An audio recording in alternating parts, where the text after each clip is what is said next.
Shalom teman-teman, Edward, Felicia, Kasusan, Cici Fani, Kakak Arvia. Inilah untungnya kalau kita orangnya sedikit, jemaatnya bisa disebut satu-satu. Teman-teman, bersyukur ya, aku pribadi, teman-teman bisa hadir di tengah-tengah banyaknya kesibukan, di tengah-tengah banyaknya tugas teman-teman.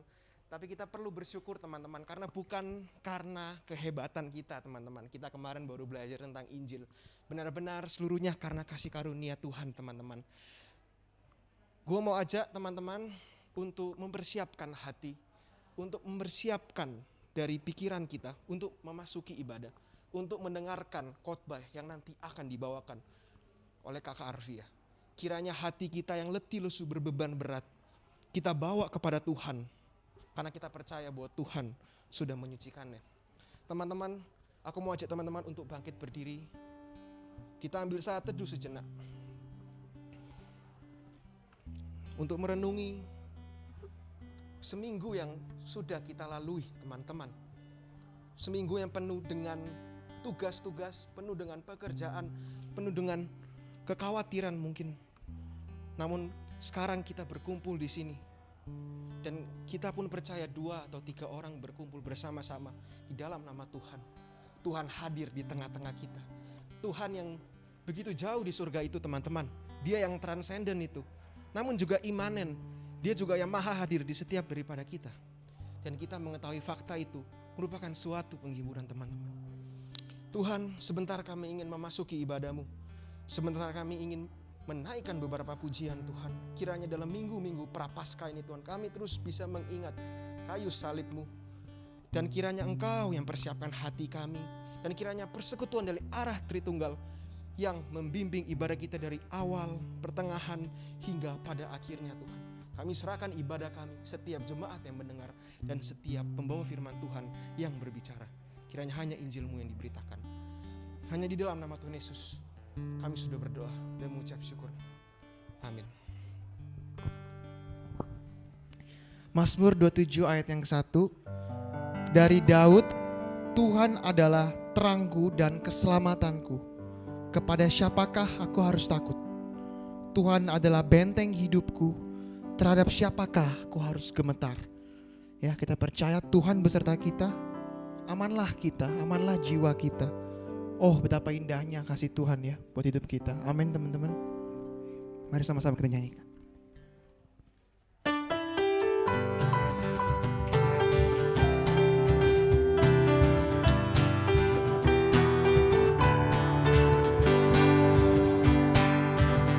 Indah mulia. Indah mulia bahagia penuh, bersandarkan lengan yang kekal. Damai dan berkat sungguh milikku, bersandarkan lengan yang kekal. Aman, aman dari bencana dan sesal. Aman, aman bersandarkan lengan yang kekal. Amin.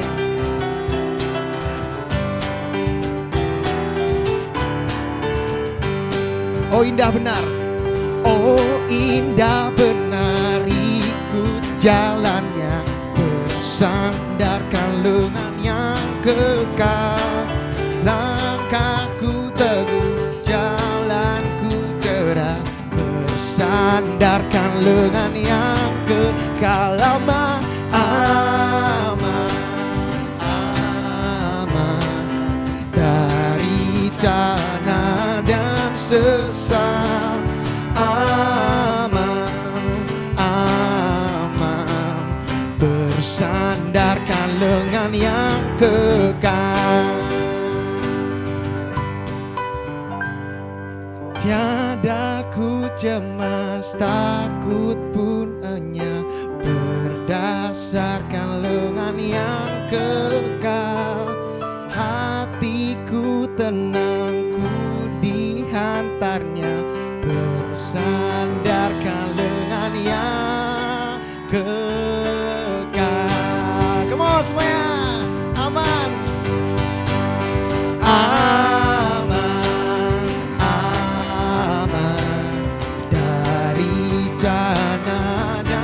sesal. Aman, aman, bersandarkan lengan yang kekal, bersandarkan lengan yang bersandarkan, bersandarkan lengan yang kekal. Amin. Ku aman bersamamu Tuhan.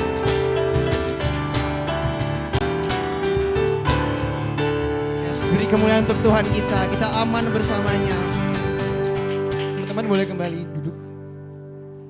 Ya teman-teman, 1 Petrus 2 ayat yang ke-24 berkata demikian.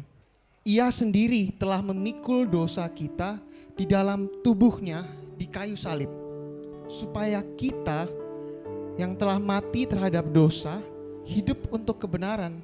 Oleh bilur-bilurnya kamu telah sembuh. Amin teman-teman. Kita percaya bahwa dahulu kita adalah orang berdosa, kita kalah oleh dosa, tapi sekarang kita telah menang teman-teman. Sembuh dari penyakit yang namanya dosa karena karya penyaliban Kristus Yesus. Amin.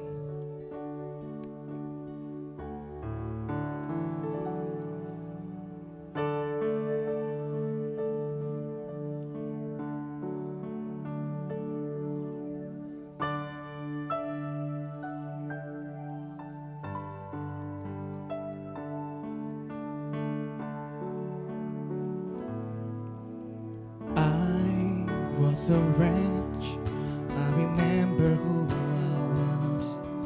I was lost, I was blind, I was running out of time. Sin separate, the breach was far too wide. But from the far side of the castle, you held me in your side. So you made a way across the great divide, left behind heaven's throne to build it here inside. And there at the cross you paid the debt I owe, broke my chains, freed my soul. For the first time I get whole. Thank you Jesus for the blood applied. Thank you, Jesus, you has washed me white. Thank you, Jesus, you have saved my life. Brought me from the darkness to glorious light. Come on. You took my place. You took my place, laid inside my tomb of sin. You were buried for 3 days, then you walked right out the gate. Now death has no sting, and life has no end. For I have been transformed by the blood of the Lamb. Thank you, Jesus. Thank you, Jesus, for the blood applied. Thank you, Jesus. Thank you, Jesus, has washed me white. Thank you, Jesus, you have saved my life. Brought me from the darkness to glorious light. There is nothing stronger than the wonder-working power of the blood,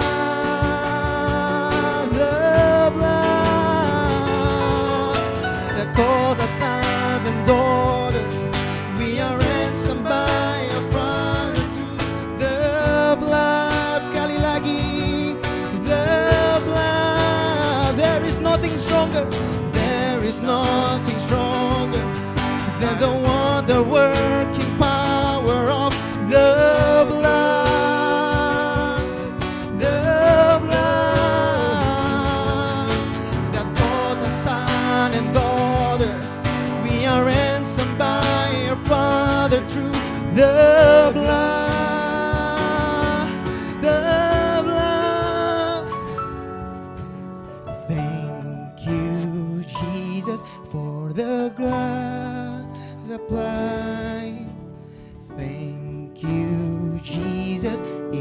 has washed me white. Thank you, Jesus, you have saved my life. Brought me from the darkness to the glorious. Brought me from the darkness into glorious light. Kita berdoa. Bapa, dahulu kami adalah orang-orang yang terkutuk, orang-orang yang tengah berjalan menuju kepada kebinasaan. Segala hal yang kami lakukan hanyalah dosa semata. Kami bekerja, kami melakukan segala sesuatu, tapi tidak ada yang mampu memuaskan kami. Kami haus, kami merindukan pribadi yang lebih besar dari kami, tapi kami tidak menemukannya. Namun jikalau saat ini kami boleh ada di ruangan ini, kami boleh beribadah kepada Tuhan, Allah yang hidup, Kristus yang mau mati demi kami menyebut itu adalah satu anugerah. Karena ketika kami berusaha mencari, kami tidak mendapatkan, tapi Engkau yang turun sendiri menyatakan dirimu kepada setiap kami bahwa Engkau adalah juru selamat kami. Yang kami butuhkan ternyata adalah Engkau. Terima kasih Bapa. Terima kasih Engkau mengirim Kristus. Terima kasih Engkau memberikan kami kehidupan sehingga kami terluput dari kebinasaan. Biarlah dengan segala kesadaran seperti ini kami datang kepadamu. Kami orang-orang yang sangat beruntung. Kami bersyukur punya Allah yang bukan hanya sekedar menciptakan kami, tapi Allah yang mau menebus kami. Sebentar kami bersama-sama mendengarkan firman-Mu, tolong setiap kami hidup di dunia, kedagingan kami terus membawa kami untuk tidak fokus dengan firman-Mu. Tapi biarlah Allah Roh Kudus yang boleh terus dengan lembut mengingatkan kepada kami butuh Tuhan, kami butuh firman Tuhan, kami mau fokus, kami mau serius. Berkati waktu-waktu yang berharga ini, kami mau duduk diam dengan hati yang terbuka dibentuk oleh Tuhan. Bapa, silahkan Kau berbicara kepada setiap kami saat ini, karena kami sudah siap untuk mendengarkan. Terpujilah nama-Mu, ya Bapa, hanya di dalam nama Tuhan Yesus kami berdoa. Amin. Oke, shalom semuanya, selamat pagi menjelang siang. Semuanya belum sarapan kah? Yang sudah sarapan tidak ada suara. Yang belum sarapan? Yang belum sarapan boleh ke Febo ya? Akan ditraktir ya Feb? Oh enggak ya. Oke, hari ini setelah berapa ya? 6-7 minggu, ini minggu ke-7, kita berkutat di tema-tema yang ini ya. Kita hari ini ada di penghujung. Sebelum minggu depan kita sama-sama merayakan Paskah. Hari ini kita di penghujung perkataan Tuhan Yesus yang terakhir. Ya, sesuai sama janjiku minggu lalu, kita coba kuis singkat. Ada yang masih ingat perkataan Yesus yang pertama? Satu aja ya, boleh gini satu. Yang kedua.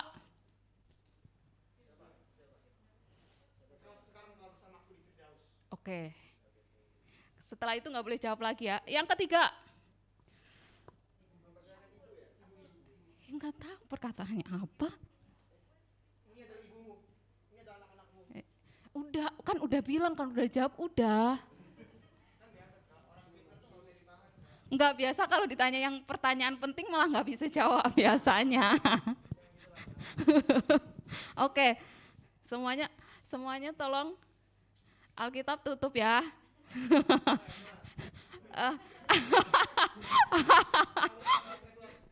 Aplikasi handphone tutup ya, aplikasi Alkitab di handphone ya. Kita punya 3, 4, 5, 6 ya. Yang 3 udah, 4. Set, set, set, set, set, set, set. Udah. Good. Dodo boleh skip ya, Dodo, Stanley sama Stadivani ya.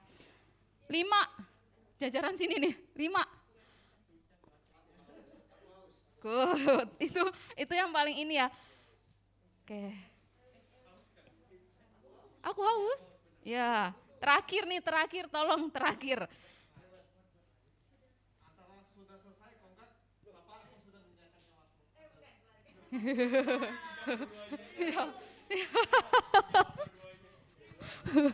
Sudah selesai. Oke.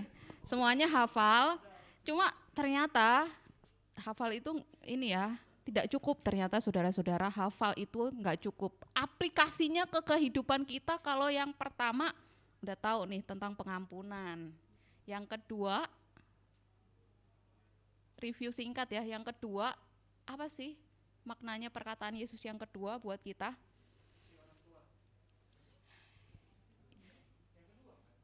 Yang kedua, Bapa ampunilah. Aplikasinya masih ingat apa?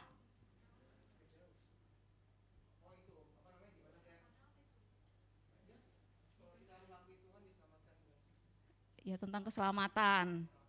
Yang ketiga, tentang ibu ini anakmu.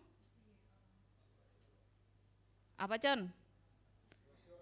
Mengasihi orang tua. Aplikasinya ya. Duduk tadi Eli lama sabaktani.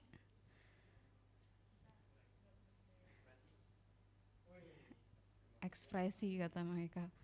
Aku haus.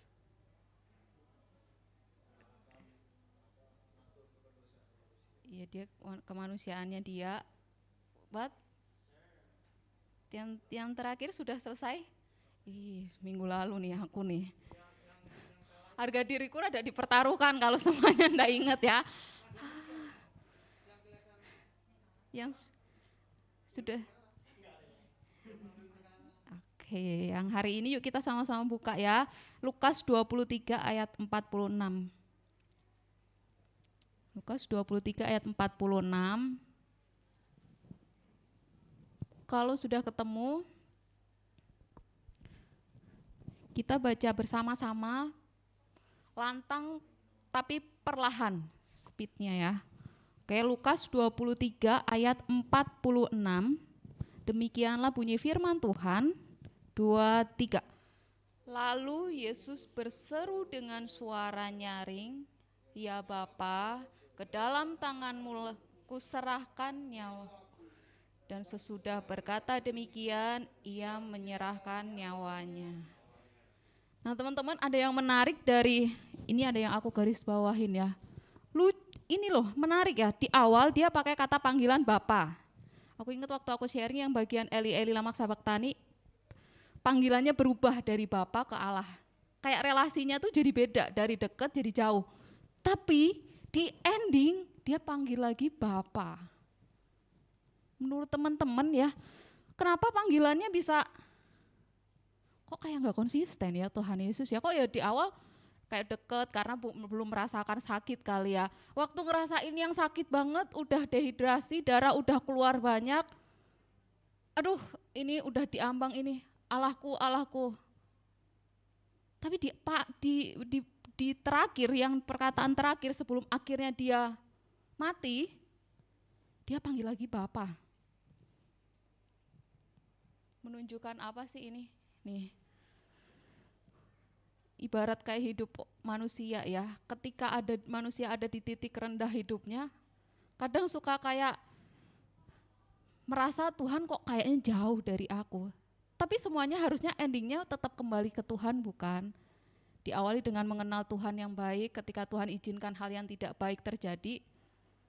Oke, saat itu dia bisa punya panggilan yang kesannya rada jauh relasinya dengan Bapa, tapi tetap ditutupnya dibuka dengan Bapa, ditutupnya dengan Bapa. Mau di tengah ada mengalami apa?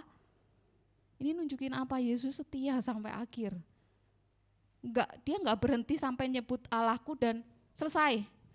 Termasuk di panggilan dia, di perkataan dia yang terakhir dia panggilnya Allahku aja lah. Memang udah jauh. Enggak, dia tutup dengan itu. Kayak jadi gambaran hidup orang percaya.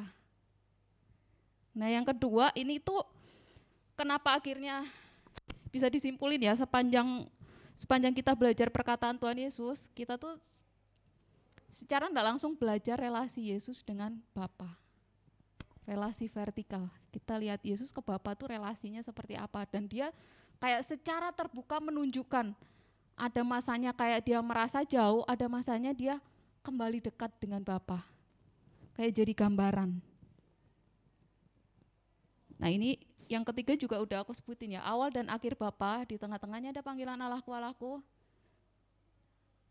Nah, ketika Yesus ngomong, kalau Yesus enggak mengalami hal-hal yang sulit ketika dia di kayu salib, kalian tahu perkataan Yesus sebelum naik ke surga, apa yang dia katakan? Ada yang ingat enggak? Amanat agung. Amanat agung bukan STT-nya Yesusan ya. Amanat agung. Dan ditutup dengan apa kalau kalian ingat? Dan ketahuilah, aku menyertai engkau senantiasa. Kalau Tuhan Yesus ngomong itu dan dia enggak pernah ngalamin kesulitan hidup, menurut kalian perkataan itu powerful enggak? Sulit ya. Kita bisa menyanggahnya gini. Yesus enggak tahu ngalamin susahnya hidup kok bisa ngomong kayak gitu. Tapi dengan dia ngalamin keterpisahannya dengan Bapa, ngalamin sulitnya, ketika dia ngomong, dan ketahuilah aku menyertai kamu senantiasa sampai kepada akhir zaman, itu jadi relate, itu jadi powerful untuk disampaikan karena dia ngalamin apa yang dialami oleh manusia. Bahkan manusia pada umumnya aja enggak mengalami hal yang sangat sulit seperti itu. Dia ngalamin. Jadi kalau dia ngomong tenang, ada aku. Percaya enggak kalian? Kalau aku biasa kalau orang ngomong sesuatu, aku lihat dulu nih. Kata-kata dia pernah ngalamin enggak? Kalau enggak pernah ngalamin, oh tunggu. Coba lu ngalamin. Tapi kalau Yesus dia udah ngalamin dan endingnya dia ngomong. Powerful bukan teman-teman? Nah, yang terakhir ya, uniknya dia berani sekalipun Allah memalingkan muka, berani di tengah kepedihan dan kesulitan. Mungkin kalau kita udah tahu sulit, babailah aku nggak mau sebut dia Allah papaku lagi lah. Dia berani di tengah segala kesulitan dia maju sampai akhirnya dia menutup perkataan salib ini dengan ya Bapa, ke dalam tanganmu lah aku serahkan nyawaku. Nah teman-teman, kita akan lebih dalam lagi lihat serahkan, kata serahkan. Nah menariknya nih, bahasa Yunani, hari ini kita belajar sedikit bahasa Yunani ya. Paratitemai. Bisa baca Chan? Paratitemainya tanpa ada tulisan Indonya. Apa? Itu P ya. Paratiomai, soalnya hurufnya kapital sih jadi susah ini ya.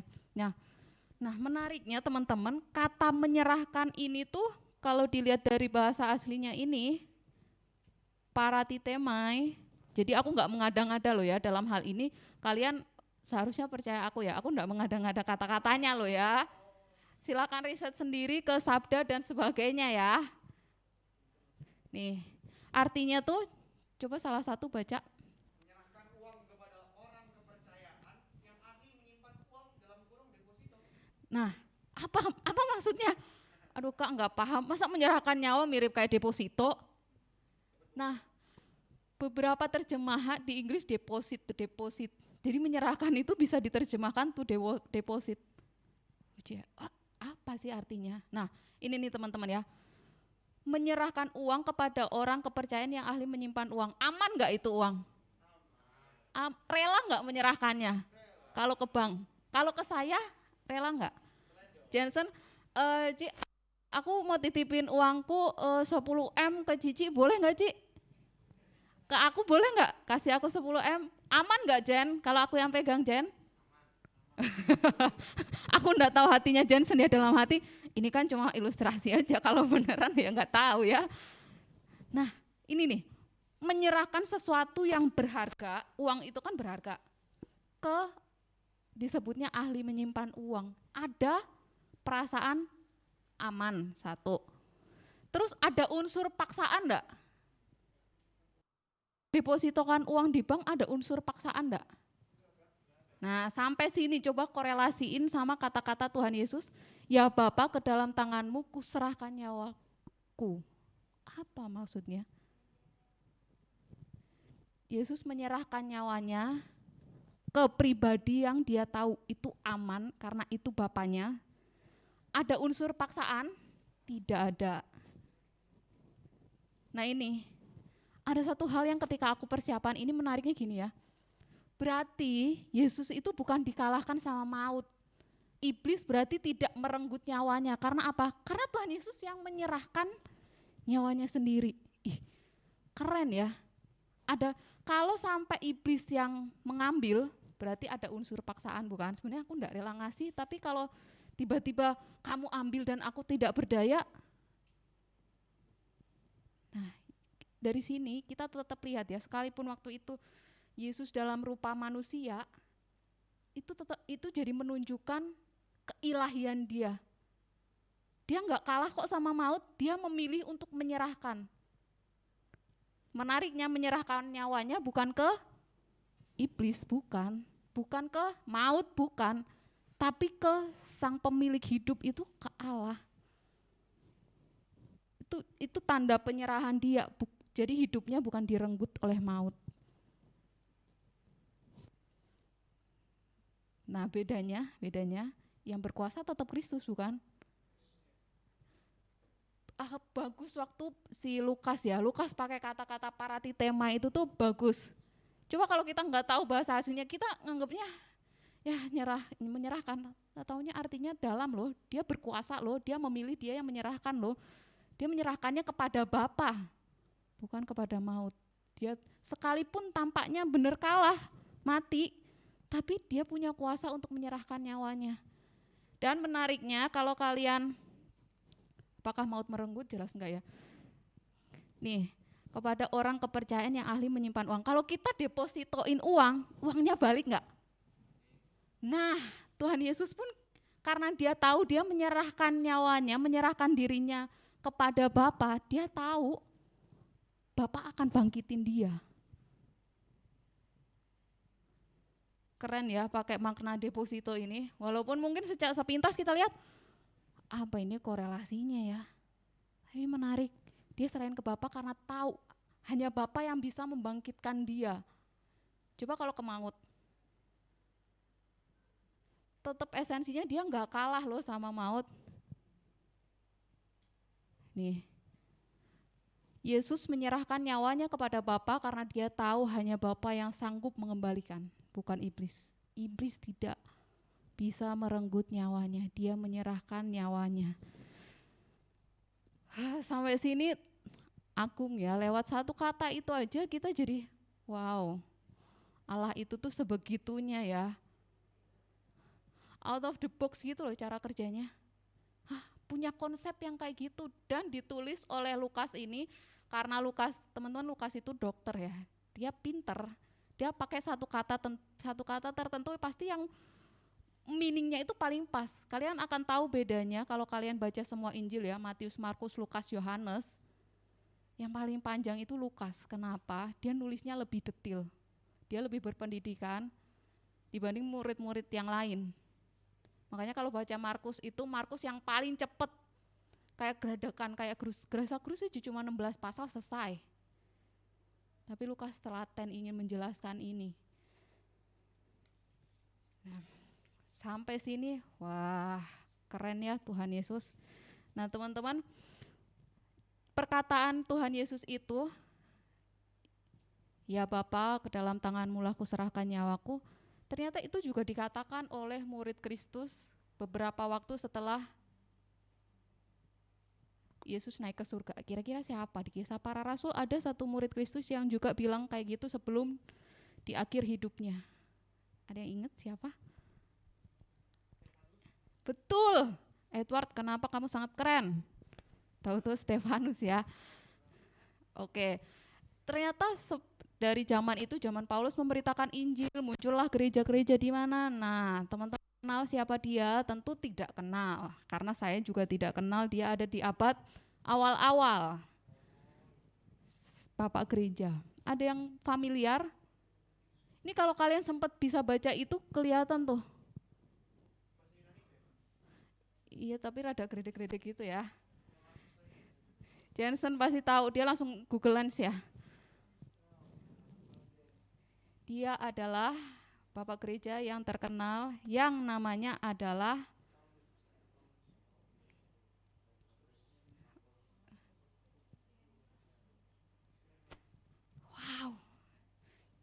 sepanjang aku khotbah jarang ya aku keluarin foto-foto Just No Limit gitu-gitu ya. Eriko Lim gitu enggak ya. Banyak kan orang-orang zaman dulu ya. Menggambarkan sekali saya ya seleranya. Polikarpus. Polikarpus. Uskup. Bahkan di akhir hidupnya dia juga mati karena mati martir ya, mempertahankan imannya. Dia juga bilang, ya Tuhan, ke dalam tangan-Mu lah juga aku serahkan nyawaku. Polikarpus. Waktu belajar hidup benar, tapi ada orang-orang yang menganggap dia penyesat apa dan harus dibunuh lah. Coba berikutnya, yang pertama gagal, nggak ada yang bisa jawab. Yang berikutnya ini tentu adalah uskup juga, dilihat dari pakaiannya. Dia orang terkenal. Kalau suka baca buku teologi, tulisannya bagus tuh tentang pengenalan akan Tuhan. Kok John Locke? John Lennox ya? Bukan.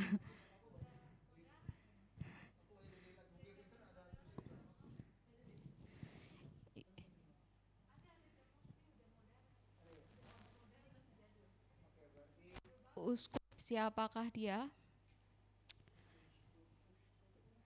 Yang kalau semakin aku kenal diriku, ya aku semakin kenal Allah lah. Agustinus. Wah, Polikarpus Agustinus itu tuh bapak gereja yang terkenal ya. Harusnya pada di pelajaran kalian zaman SMA seenggaknya pasti belajar lah. Enggak belajar sama sekali ya ini ya. Wow. Dia juga bilang, sewaktu mau mati juga Tuhan Yesus, aku menyerahkan nyawaku kepadamu. Nggak bisa jawab yang ini ya. Satu lagi coba, bisa nggak ya? Waiting, coba waiting. Makin maju, makin. Coba diperhatiin. Martin Luther lebih gemuk dari ini kan? Dari Stefanus, Polikarpus, Agustinus. Ini dia doktor dan kepala biara. Ada santo, titik-titik, dan titik-titik.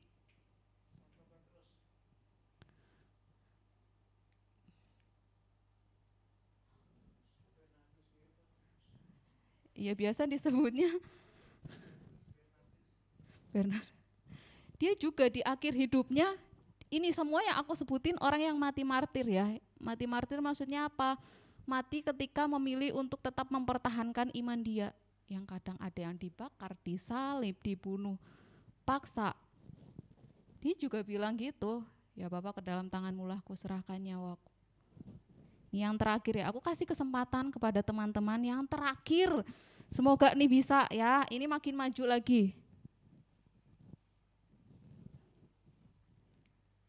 Ya, ini umurnya dia tahun 14-15, makin ini lagi.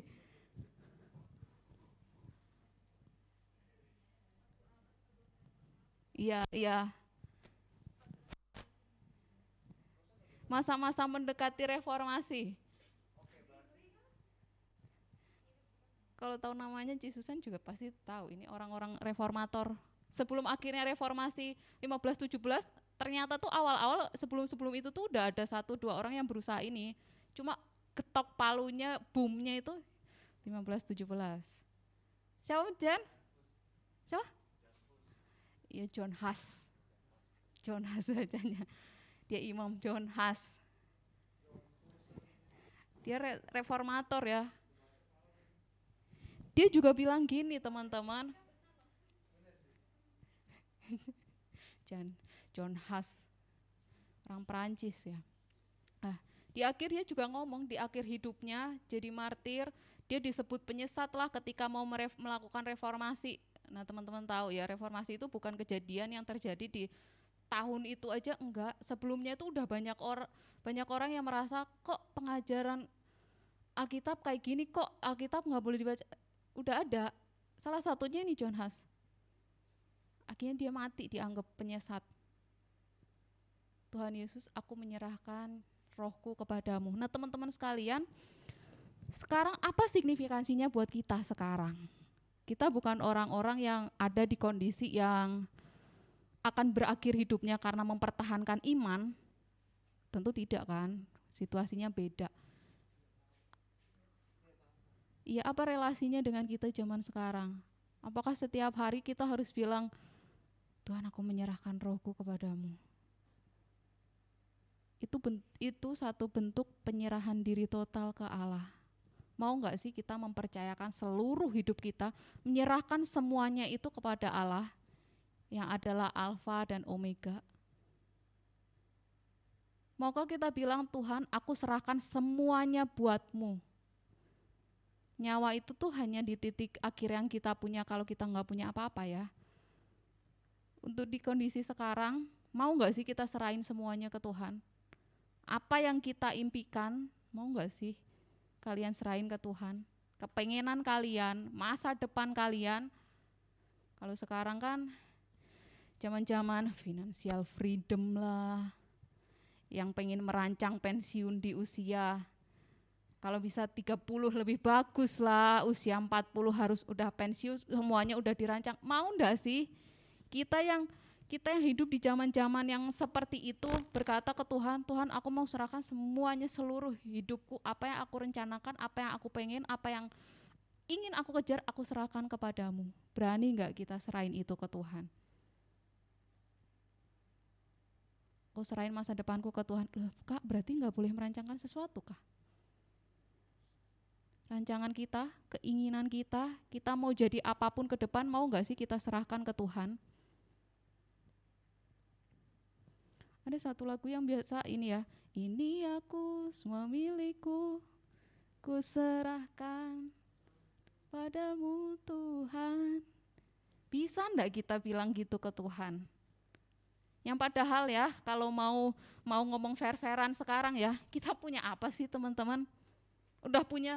Udah kayak papa mama kita yang udah punya rumah, punya pekerjaan, bisa menghidupi anak, dan menyerahkan semuanya ke Tuhan.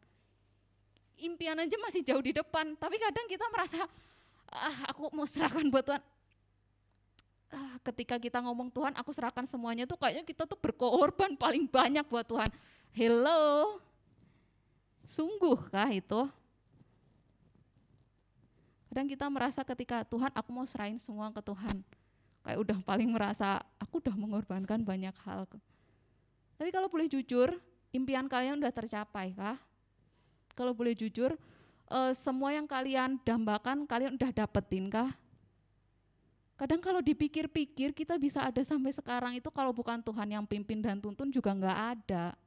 Jadi kalau kita mau serahkan semua ke Tuhan itu tuh kayaknya tetap enggak sebanding sama apa yang kita pernah udah dapetin dari Tuhan.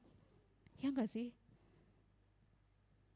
Aku inget dulu ya zaman-zaman kuliah, ada satu dosenku ngomong gini, biasa tuh kalau awal-awal open house gitu kan ada orang-orang yang mau jadi hamba Tuhan gitu kan diundang buat ke kampus, buat lihat-lihat kampus, buat dengerin sharing-sharing dari para dosen, gimana sih pengalaman Tuhan panggil buat jadi hamba Tuhan dan sebagainya. Nah, jadi khotbahnya di chapel itu tuh selalu berbau tentang panggilan-panggilan gitu. Nah, tiap selesai itu nyanyilah lagu itu. Nah, satu dosenku ngomong, sebenarnya ya kalau dipikir-pikir kita meninggalkan semuanya, menyerahkan semuanya ke Tuhan tuh kok kayaknya kita ngomong kayak gitu tuh terlalu berlebihan. Toh mimpi kita mana yang udah kesampaian? Toh uang kita mana yang kita udah kumpulin sebanyak apa sih?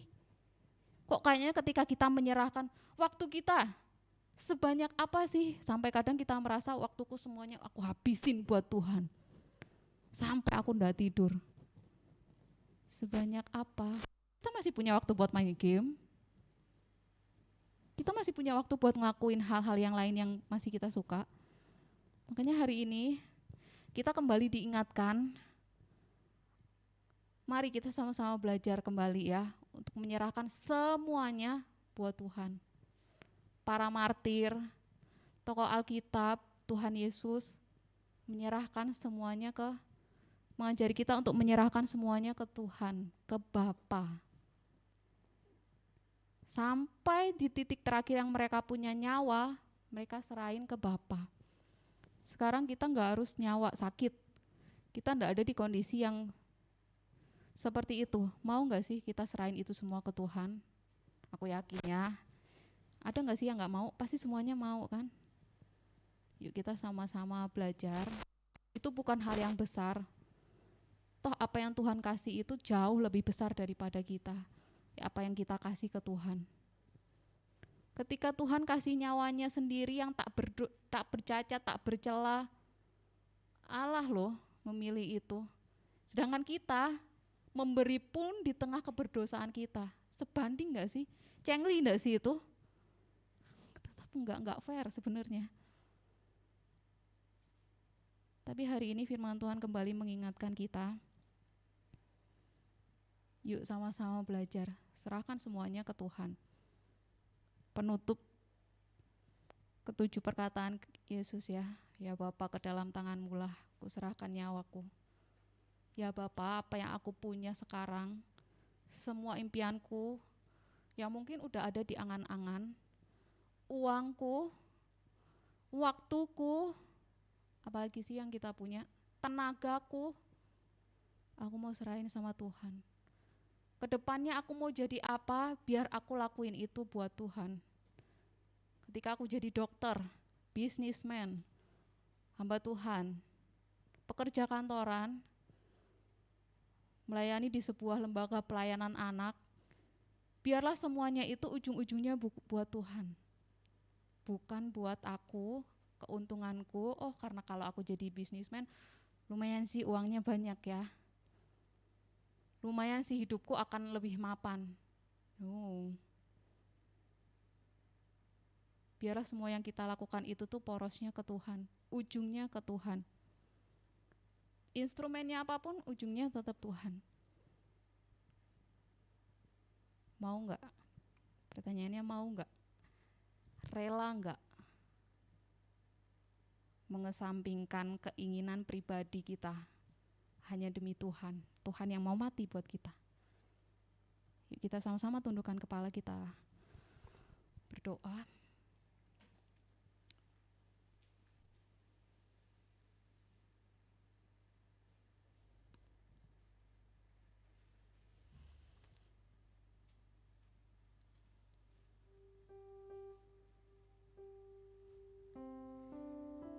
Tuhan Yesus, terima kasih. Kami sadar, kami tahu apa yang kami lakukan selama ini tidak pernah sebanding dengan apa yang Engkau lakukan bagi kami. Ketika kami berkata kami mengasihi Engkau, kalau boleh jujur kami masih menyisakan diri kami. Tidak semuanya kami berikan ke Engkau. Tapi ketika Engkau berkata mengasihi kami, semuanya Engkau berikan buat kami.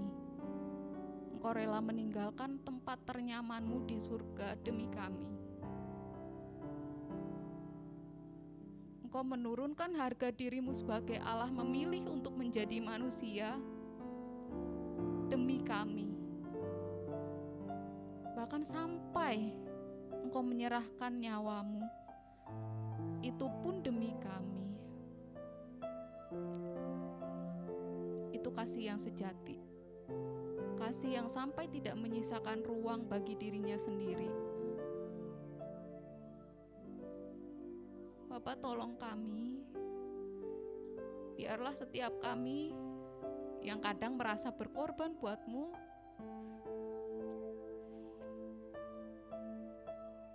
itu tidak pernah sebanding sebenarnya. Tetap jauh lebih kecil dari apa yang pernah Engkau lakukan buat kami.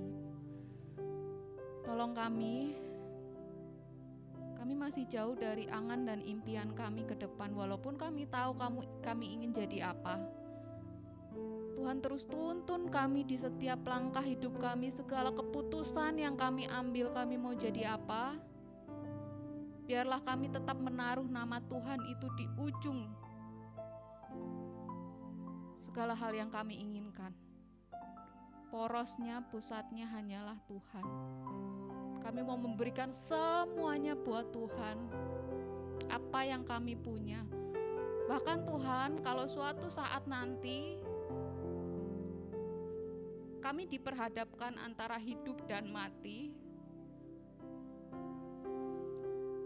tentang memilih Engkau, kami mau tetap pilih Engkau sekalipun kami harus menyerahkan nyawa kami. Karena kami tahu kami menyerahkan nyawa kami ke dalam tangan Allah yang hidup. Suatu saat kami akan dibangkitkan dan kami akan hidup selama-lamanya di surga nanti. Terima kasih Bapa. Hamba-Mu selesai berbicara Bapa. Biarlah Allah Roh Kudus yang boleh terus memeteraikannya di hati setiap anak-anak-Mu. Ingatkan anak-anak-Mu tatkala mereka merasa sulit, merasa susah.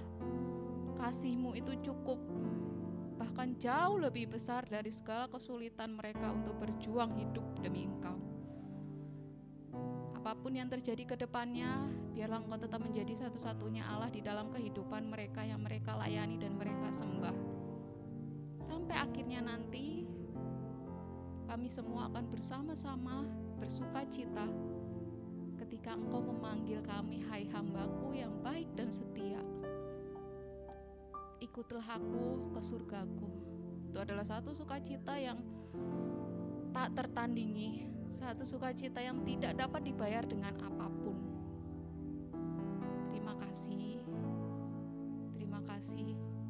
Di dalam nama Tuhan Yesus yang telah menyerahkan nyawanya buat kami berdoa. Amin.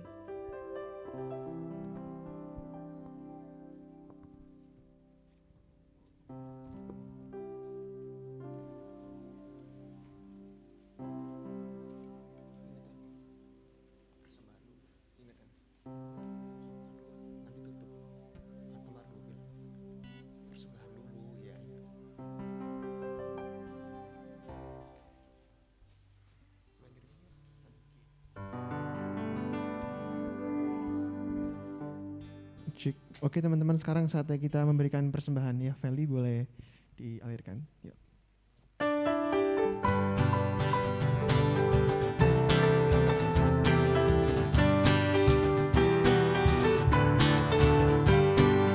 Oh indah benariku jalannya, bersandarkan lengan yang kekal. Langkahku teguh, jalanku cerah, sandarkan dengan yang kekal. Aman, aman, aman, dari tanah dan sesat. Aman, aman, bersandarkan lengan yang kekal.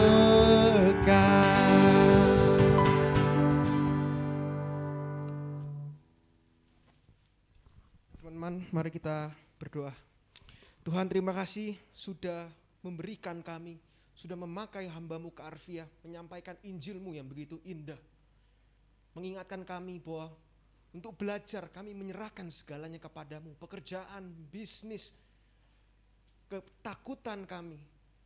Dan kami percaya bahwa kami layaknya seorang nasabah yang menyerahkan uangnya kepada bank.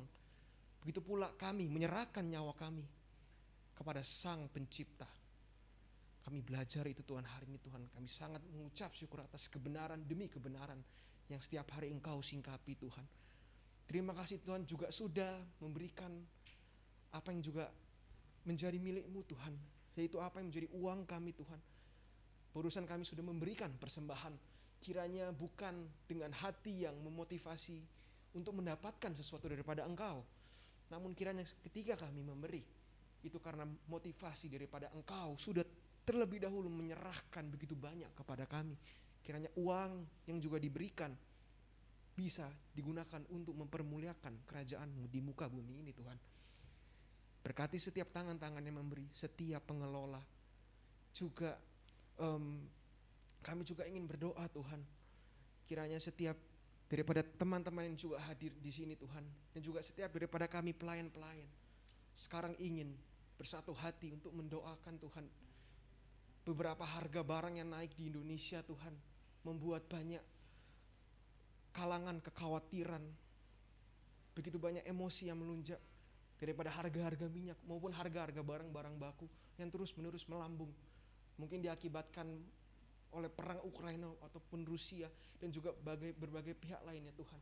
Kami ingin menyerahkan ini Tuhan, mendoakan kepada pemerintah kami, kepada setiap juga pemerintah lokal ataupun juga pemerintah pusat, Bapak Presiden, Wakil Presiden, setiap menteri-menteri di masing-masing bidangnya, agar kiranya bisa mengelola kebijaksanaan, mengatur peraturan sehingga memperoleh damai, sejahtera, kemakmuran diperoleh oleh Indonesia, sehingga seluruh warga Indonesia bisa merasakan kembali ketenangan. Setiap bisnis-bisnis UMKM yang juga terdampak karena harga yang terus-menerus melambung daripada bahan-bahan baku ini Tuhan. Kiranya Roh Kudus-Mu yang mencukupi.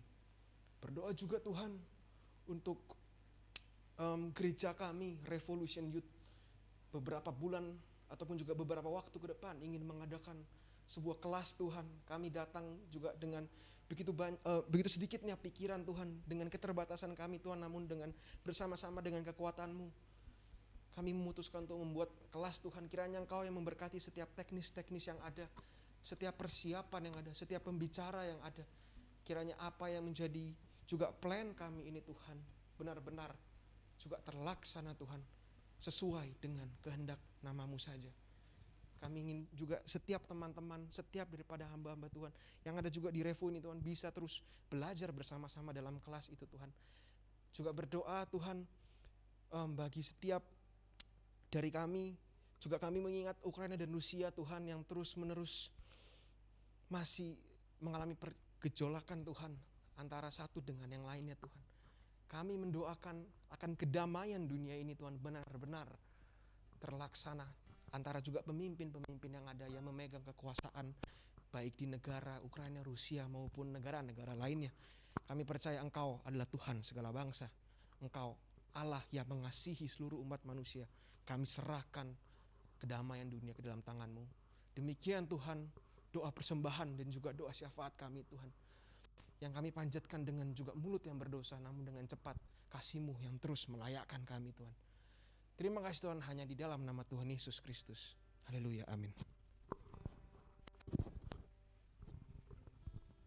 Doa penutup boleh dipimpin oleh Karvia.